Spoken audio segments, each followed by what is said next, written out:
क्या आप जानते हैं, महाशिवरात्रि सिर्फ एक पर्व नहीं है।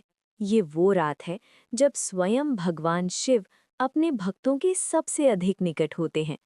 कहा जाता है, अगर इस रात कोई व्यक्ति सच्चे मन से भगवान शिव का स्मरण कर ले, तो उसके जीवन में छुपा अंधकार धीरे धीरे समाप्त होने लगता है। लेकिन सवाल ये है, आखिर महाशिवरात्रि ही क्यों? इस एक रात में ऐसा क्या विशेष है जो बाकी सभी रातों से इसे अलग बनाता है? इसका उत्तर हमें पुराणों और प्राचीन कथाओं में मिलता है। बहुत प्राचीन समय की बात है, जब ये सृष्टि अपने नियम से चल रही थी। दिन और रात समय पर आते थे, सूर्य अपने समय पर निकलता था और चंद्रमा अपनी शीतल रोशनी से धरती को शांत करता था। उस समय भगवान शिव कैलाश पर्वत पर गहरे ध्यान में लीन रहते थे। वे संसार के सुख दुख से परे पूर्ण वैराग्य में स्थित थे। भगवान शिव को संहार का देवता कहा जाता है, लेकिन वास्तव में वे विनाश नहीं, बल्कि अज्ञान और अहंकार का नाश करते हैं।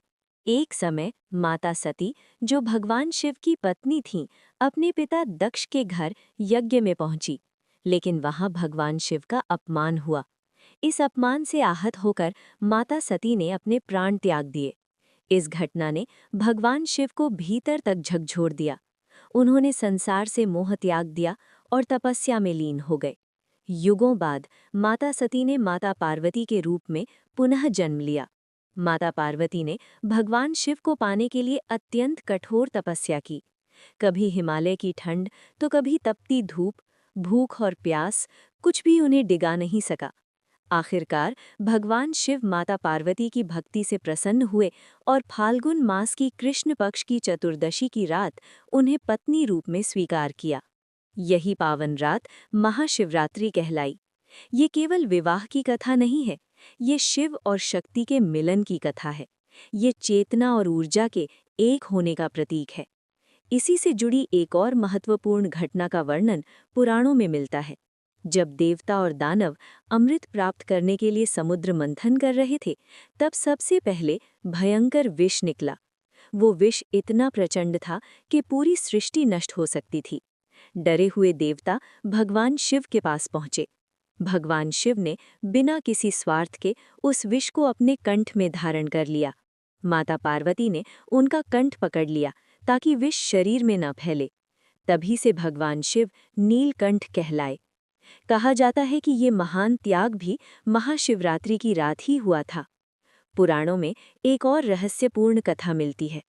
एक बार ब्रह्मा और विष्णु में श्रेष्ठता को लेकर विवाद हुआ। तभी एक विशाल अग्नि स्तंभ प्रकट हुआ, जिसका न कोई आरंभ था और न कोई अंत। दोनों देवता उसका अंत खोजने निकल पड़े, लेकिन असफल रहे।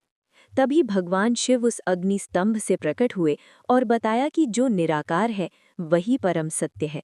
यही अग्नि स्तंभ शिवलिंग का स्वरूप माना गया और इसका प्राकट्य भी महाशिवरात्रि की पावन रात को हुआ। महाशिवरात्रि की रात अंधकार की रात है, लेकिन ये अज्ञान पर ज्ञान की विजय का प्रतीक है। इसी कारण इस रात जागरण किया जाता है।